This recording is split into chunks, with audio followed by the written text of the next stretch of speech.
नमस्कार दोस्तों, देख सकतानी रुआ आज बहुत दुविधा में फंस गए।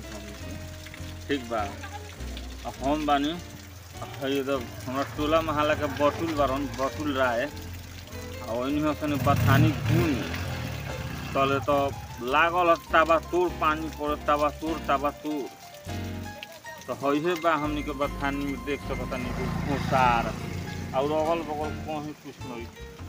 ठीक बा, एगो मंदिर बा तो वो अधूरा बनल बा, अभी पूरा नहीं बनल।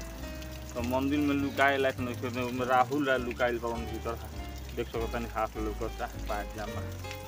हाँ, यही जाके घुसार में लुकाइल बन। तो घुसार बहुत पुरान हो 100-150 बरस पहले के घुसार अभी भी जड़ेला ना। कभी जड़ी उड़ी तो झोंकाई उकाई और लोग वीडियो बना के दिखाएं ना।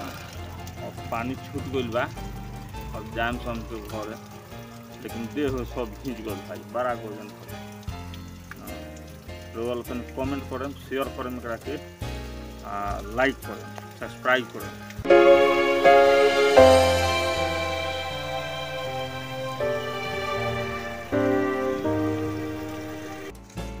तो बारिश तो खूब भइल, बारिश तो गर्दा गर्दा उड़ा दिल आ खूब का भइल। मात्र हमरा बुझा तो 5 से 7 मिनट भइल धड़धड़ा के भइल। अब देख अब लाइन गुल हो जाई, साफा गुल।